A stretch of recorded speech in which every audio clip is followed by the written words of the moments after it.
Bismillahirrahmanirrahim. Assalamualaikum warahmatullahi wabarakatuh. Perkenalkan, nama saya Nisha Zara. Saya adalah mahasiswi Universitas Pancasakti Bekasi dari Prodi Manajemen semester 4 dengan NIM 28924500051. Di sini saya akan mempresentasikan sebuah materi berjudul kompensasi dari mata kuliah Manajemen Sumber Daya Manusia dengan dosen pengampu Bapak Dr. Insinyur Sugeng Prayetno MM. Saya membuat video ini sebagai bentuk pengerjaan ujian akhir semester 4. Seperti yang kita tahu, dalam perusahaan ataupun organisasi, sumber daya manusia itu menjadi aset yang paling penting. Keberhasilan suatu perusahaan itu nggak hanya ditentukan oleh modal dan teknologi aja, tetapi kualitas dari kinerja para karyawannya. Nah, agar karyawannya itu dapat bekerja secara maksimal, itu maka perusahaan harus memiliki sistem manajemen sumber daya manusia yang baik. Nah, salah satu fungsi penting dalam manajemen sumber daya manusia itu adalah kompensasi. Pemberian kompensasi yang tepat maka akan membuat seorang karyawan itu merasa dihargai atas kinerja atau usaha dan kontribusinya. Nah, sebaliknya, jika kompensasinya itu tidak tepat, maka karyawan itu dapat kehilangan motivasi, lalu produktivitasnya menurun, bahkan memilih untuk mengundurkan diri. Oleh karena itu, perusahaan itu harus mampu menyusun sistem kompensasi yang adil, kompetitif, dan sesuai dengan kemampuan perusahaan sehingga dapat mendukung pencapaian tujuan organisasinya. Berikut ini ada pengertian dari kompensasi. Nah, di sini ada menurut Hasibuan tahun 2017, kompensasi itu adalah semua pendapatan yang berbentuk uang, barang langsung maupun tidak langsung yang diterima oleh karyawan sebagai bentuk balas jasa atas jasa yang diberikan kepada perusahaan. Nah, jadi artinya itu kompensasi itu nggak hanya berupa gaji, tetapi juga seluruh fasilitas yang diterima oleh karyawan. Nah, secara garis besar, jadi kompensasi itu segala bentuk balas jasa atau imbalan yang diterima oleh karyawan sebagai penghargaan atas pekerjaan yang telah diberikan kepada perusahaan. Nah, balas jasa tersebut dapat berupa uang ataupun fasilitas lainnya yang diberikan secara langsung maupun tidak langsung. Nah, istilah kompensasi itu biasanya disamakan dengan gaji ataupun upah. Padahal kompensasi itu memiliki artian yang cukup luas karena nggak hanya meliputi gaji pokok tetapi juga bonus, insentif, tunjangan, terus fasilitas kesehatan, terus dana pensiun hingga penghargaan lainnya. Nah, bagi perusahaan kompensasi itu bukan hanya biaya operasional tetapi juga merupakan investasi untuk meningkatkan motivasi kerja karyawan, mempertahankan karyawan yang berkualitas dan meningkatkan produktivitas organisasinya. Nah, contoh dari kompensasi itu misalnya kayak gaji pokok, terus tunjangan makan, terus tunjangan transportasi, bonus tahunan, terus BPJS Kesehatan, asuransi jiwa. Nah, semua komponen tersebut itu masuk ke dalam kompensasi yang diterima oleh karyawannya. Pemberian kompensasi. Nah, pemberian kompensasi itu nggak hanya sekedar memberikan gaji kepada karyawan, tetapi pemberian kompensasi ini memiliki tujuan penting bagi si perusahaan maupun karyawannya. Yang pertama itu memperoleh karyawan yang berkualitas. Jadi menurut Dassler tahun 2020 perusahaan yang menawarkan sistem kompensasi kompetitif itu akan memiliki competitive advantage dalam memperoleh tenaga kerja terbaik. Perusahaan yang memberikan gaji dan fasilitas yang kompetitif akan lebih mudah menarik calon karyawan yang memiliki kemampuan dan kompetensi yang tinggi. Bahkan pencari kerja itu cenderung mempertimbangkan besarnya kompensasi sebelum menerima suatu pekerjaan. Misalnya, dua perusahaan itu menawarkan posisi yang sama. Misal perusahaan A itu menawarkan gaji 8 juta dengan asuransi kesehatan. Lalu perusahaan B ini menawarkan gaji sekitar 5 juta tanpa asuransi kesehatan dan tunjangan lainnya. Maka cenderung para calon pekerja itu akan memilih perusahaan A dong. Nah, lalu yang selanjutnya itu ada mempertahankan karyawan. Berdasarkan equity theory atau John Stacy Adams itu tahun 1963, Adams ini menjelaskan bahwa karyawan itu akan selalu membandingkan antara dua hal yaitu input dan outputnya. Itu inputnya berupa pendidikan, pengalaman kerja, usaha. Dengan outputnya yaitu gaji, bonus, penghargaan, dan promosi. Jika kedua hal tersebut dianggap seimbang, maka karyawan itu akan merasa puas dibandingkan jika si karyawan ini merasa itu tidak seimbang atau tidak adil, maka motivasi karyawan tersebut itu akan menurun. Nah, misalnya ya, contoh karyawan A dan B itu memiliki bobot pekerjaan yang sama nih. Misalnya karyawan A menerima gaji 6 juta, sedangkan karyawan B itu menerima gaji 3 juta. Padahal pekerjaannya itu sama. Ya jelas si karyawan B itu akan menurun dong motivasi kerjanya. Nah, karyawan yang merasa dihargai melalui kompensasi yang layak itu cenderung bertahan lebih lama di perusahaan. Nah, sebaliknya jika kompensasinya itu terlalu rendah, maka mereka itu lebih mudah berpindah ke perusahaan lain yang menawarkan penghasilan yang lebih baik. Dengan demikian, perusahaan dapat mengurangi tingkat turnover atau pergantian karyawan. Yang selanjutnya ada yang ketiga yaitu menjamin keadilan. Kompensasi ini harus diberikan secara adil sesuai dengan beban kerja, tanggung jawab, pengalaman, dan prestasi masing-masing karyawan. Sebagai contoh, seorang supervisor itu tentu menerima kompensasi yang lebih tinggi dibandingkan staf lainnya karena memiliki tanggung jawab yang lebih tinggi. Nah, menurut Hasibuan tahun 2017, kompensasi itu harus diberikan berdasarkan prestasi kerja, tanggung jawab, risiko pekerjaan, jabatan, dan kemampuan perusahaan. Lalu yang keempat ada menghargai perilaku yang diinginkan. Perusahaan itu dapat menggunakan kompensasi sebagai bentuk penghargaan atas prestasi kerja. Misalnya, memberikan bonus kepada karyawan yang mencapai target penjualan atau insentif kepada karyawan dengan tingkat kehadiran terbaik. Nah, hal ini dapat memotivasi karyawan lain untuk meningkatkan kinerjanya. Lalu yang kelima ada mengendalikan biaya perusahaan. Perusahaan harus mampu memberikan kompensasi yang sesuai tanpa membebani kondisi keuangan perusahaan. Oleh karena itu, kebijakan kompensasi itu harus direncanakan dengan baik agar tetap efisien.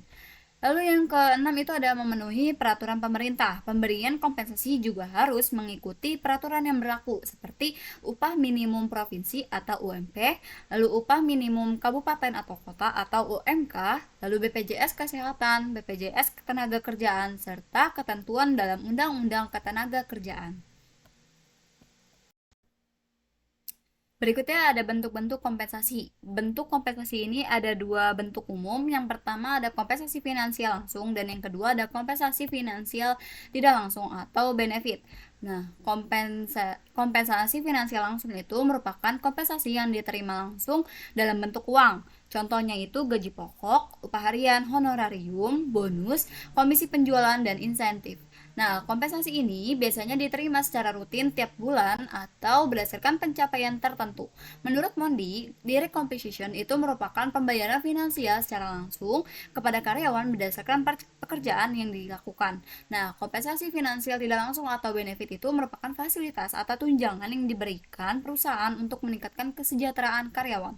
Contohnya, tunjangan makan, tunjangan transportasi, tunjangan keluarga, asuransi kesehatan, BPJS, dana pensiun, kendaraan antar jemput, rekreasi perusahaan, beasiswa pendidikan anak.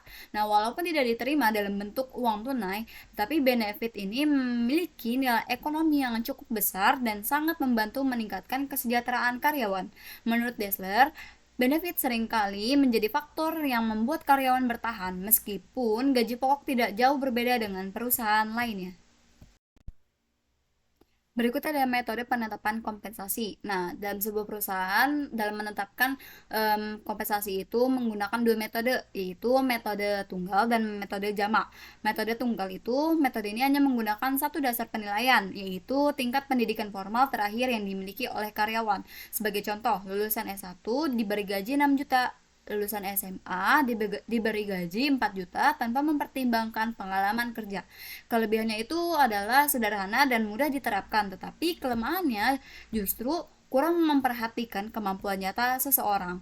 Nah, kalau metode JAMA itu menggunakan beberapa faktor dalam menentukan besarnya kompensasi, seperti pendidikan formalnya, terus pengalaman kerjanya, terus kompetensi, terus sertifikasi, tingkat kesulitan pekerjaan, terus prestasi, dan keterampilan tambahan. Nah, metode ini dianggap lebih adil karena tidak hanya melihat ijazah, tetapi juga kemampuan dan kontribusi nyata karyawan terhadap perusahaan. Berikutnya sistem pembayaran kompensasi. Sistem pembayaran kompensasi ini ada tiga, yaitu berdasarkan sistem waktu, terus sistem hasil, dan sistem borongan. Kalau sistem waktu itu Gaji dibayarkan berdasarkan lama waktu bekerja, misalnya per jam, per minggu, ataupun per bulan. Contohnya, seorang pegawai kantor itu digaji setiap bulan tanpa memperhitungkan jumlah pekerjaan yang selesai. Lalu kelebihannya itu adalah mudah dihitung dan memberikan kepastian penghasilan. Tetapi kelemahannya itu ada pada karyawan yang kurang produktif, tetap menerima gaji yang sama. Lalu di sistem hasil, besarnya kompensasi itu ditentukan berdasarkan jumlah hasil produksi. Contohnya, pekerja konveksi itu dibayar 5.000 untuk setiap pakaian yang berhasil ia jahit. Semakin banyak hasil yang diperoleh, maka semakin besar pendapatannya. Tetapi kelemahannya, pekerja itu terkadang lebih fokus pada jumlah daripada kualitas hasil kerjanya. Nah, kalau sistem borongan itu pembayaran dilakukan berdasarkan keseluruhan pekerjaan yang harus diselesaikan. Misalnya, seorang tukang bangunan dibayar 100 juta untuk menyelesaikan bangunan rumah dalam waktu 3 bulan.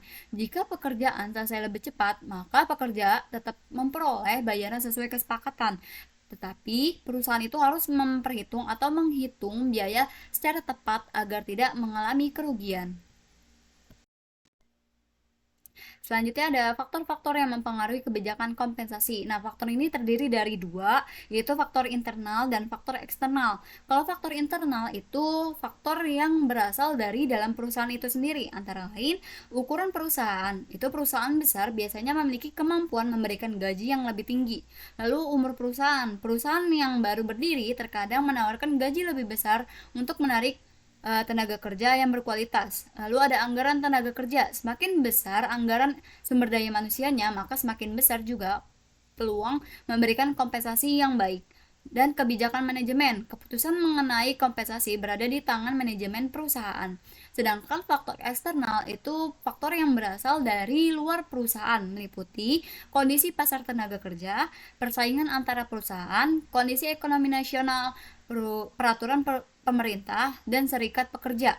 Misalnya, ketika terjadi inflasi yang tinggi, perusahaan biasanya perlu menyesuaikan gaji agar daya beli karyawan tetap terjaga. Berikutnya ada tantangan dalam memberikan kompensasi. Nah, sebuah perusahaan itu menghadapi berbagai tantangan dalam menentukan kompensasi, seperti jumlah tenaga kerja yang tersedia di pasar, lalu tuntutan dari serikat pekerja, produktivitas karyawan yang berbeda-beda, kemampuan finansial perusahaan, kebijakan pemerintah mengenai upah minimum, dan perubahan kondisi ekonomi dan inflasi. Nah, semua faktor tersebut itu harus dipertimbangkan agar sistem kompensasi itu tetap adil bagi karyawan sekaligus tidak memberatkan perusahaan. Selanjutnya ada alur proses kompensasi. Nah, penyusunan sistem kompensasi itu dilakukan melalui beberapa tahap yang saling berkaitan. Tahap pertama yaitu analisis pekerjaan. Nah, yaitu mengidentifikasi tugas, tanggung jawab, dan persyaratan sesuai jabatan. Selanjutnya, dilakukan evaluasi pekerjaan untuk menentukan nilai atau tingkat kepentingan setiap jabatan. Setelah itu, perusahaan menetapkan standar pekerjaan dan menyusun job desk sebagaimana pedoman pelaksanaan tugas. Perusahaan juga menetapkan aturan administrasi yang mengatur mekanisme penggajian. Nah, lalu tahap berikutnya adalah melakukan survei pengupahan untuk mengetahui standar gaji di perusahaan lain. Berdasarkan hasil survei tersebut, nanti disusun struktur upah yang tetap memperhatikan ketentuan upah minimum dari pemerintah. Sebelum pembayaran dilakukan, perusahaan itu melakukan penilaian prestasi kerja sehingga besarnya kompensasi dapat disesuaikan dengan kinerja masing-masing karyawan. Setelah seluruh tahapan selesai, perusahaan melakukan pembayaran upah kepada karyawannya. Nah, hal-hal yang harus diperhatikan dalam memberikan kompensasi itu, perusahaan harus memperhatikan tiga hal penting. Yang pertama, itu kompensasi harus mampu memenuhi kebutuhan dasar karyawan sehingga mereka dapat hidup dengan layak. Lalu yang kedua, perusahaan itu harus menjaga rasa keadilan karena karyawan itu cenderung membandingkan kompensasi yang diterima dengan rekan kerja atau perusahaan lain. Nah, yang ketiga itu perusahaan harus mempertimbangkan perbedaan kemampuan, pengalaman, keterampilan, dan kontribusi setiap individu agar sistem kompensasi itu tidak menimbulkan kecemburuan sosial. Berikut ada kriteria kompensasi yang efektif. Menurut Patton, tahun 1977, sistem kompensasi yang baik itu harus memenuhi 7 kriteria. Berikut yaitu, yang pertama, memadai. Artinya, memenuhi standar minimum yang ditetapkan oleh pemerintah dan mampu mencukupi kebutuhan dasar karyawan. Lalu adil, yaitu besarnya kompensasi disesuaikan dengan usaha, kemampuan, tanggung jawab, dan prestasi kerja. Lalu yang ketiga ada seimbang, yaitu kombinasi antara gaji, tunjangan, bonus, dan fasilitas lainnya harus proporsional. Lalu yang keempat ada efisien, sehingga biaya kompensasi itu tidak melebihi kemampuan perusahaan. Dan yang kelima memberikan rasa aman, agar karyawan merasa terlindungi melalui jaminan sosial, asuransi, maupun dana pensiun. Yang keenam, memberikan motivasi, yaitu mampu mendorong karyawan bekerja lebih baik dan meningkatkan produktivitas. Dan yang terakhir itu dapat diterima oleh karyawan, sehingga sistem kompensasi dianggap transparan dan tidak menimbulkan ketidakpuasan. Nah, jadi kesimpulan dari presentasi materi ini adalah kompensasi itu merupakan salah satu fungsi terpenting dalam manajemen sumber daya manusia karena berkaitan langsung dengan penghargaan atau kontribusi karyawan.